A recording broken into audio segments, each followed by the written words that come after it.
যে বাড়িতে আমার কোনো সম্মান নেই সেই বাড়িতে আমি থাকবো না। আমি চলে যাচ্ছি এই বাড়ি থেকে। দাঁড়াও, আমার একটা কথা আছে। তুমি তো তোমার বাবা মাকে কিছুই বলতে পারো না, এখন আবার আমার সাথে কি কথা আছে?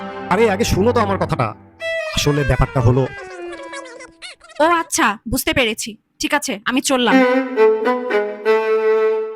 ভালো হয়েছে চলে গেছে বেয়াদবটা, এখন বাপের বাড়ি গিয়ে বুঝবে। হ্যাঁ একদম ঠিক হয়েছে। ও কি ভেবেছে ওকে ছাড়া সংসার চলবে না? আগে তো আমি একাই সংসার সামলাতাম, এখন না হয় আবার সামলাবো। উফ, সেই সকাল থেকে কাজ করে চলেছি। এই বয়সে কি এত কাজ করা যায়? এখনো কত কাজ বাকি। আগে যখন আমি একা কাজ করতাম তখন আমাদের বাসায় 2টা করে কাজের লোক ছিল। বউ আসার পরে সেগুলো বাদ দিয়ে দিয়েছি। এখন এভাবে আর চলতে কি পারছি হলো? না। সবজির বাড়িটা তাড়াতাড়ি নিয়ে আসো, আমার তো খাওয়াই শেষ হয়ে গেল। আরে এই তো নিয়ে এসেছি। মা, ডালে তো লবণ বেশি দিয়ে ফেলেছো, কেমন যেন লাগছে খেতে। আরে সারাদিন একা হাতে এত কাজ করেছি, এইসব ভুল তো হবেই। তোমরা দুইজনে তো আমাকে একটু হেল্প করতে পারো, তাই না?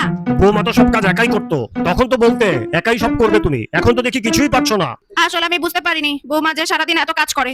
এখন দেখেছো আমাদের বাড়িতে কত কাজ, সবগুলো কাজও একা হাতেই সামলাতো। তোমাকে এই ব্যাপারগুলো বোঝানোর জন্যই আমি আর বাবা মিলে একটা প্ল্যান করেছিলাম। বাবা, তোমার সাথে আমার একটা ইম্পর্টেন্ট কথা আছে। হ্যাঁ বল। বাবা, মা সবসময় মিথিলার পিছনে লেগে থাকে, সবসময় ওর ভুল ধরে। এর জন্য তোমার আমাকে একটা হেল্প করতে হবে। ও এই ব্যাপার, তুই কোনো চিন্তা করিস না। সেদিন যদি আমি তোমার পক্ষ না নিয়ে বৌমার পক্ষ নিতাম তাহলে তুমি এই সিচুয়েশনটা কোনোভাবেই বুঝতে পারতে না। তাই তোমাকে বোঝানোর জন্য আমি আর তোমার ছেলে মিলে এই প্ল্যানটা করেছিলাম। শোন, তুই কালকেই বৌমাকে নিয়ে আসবি, আর আমাদের বাসায় আমরা একটা কাজের লোক রেখে দিব। এভাবে একা হাতে সংসার সামলানো অনেক কঠিন।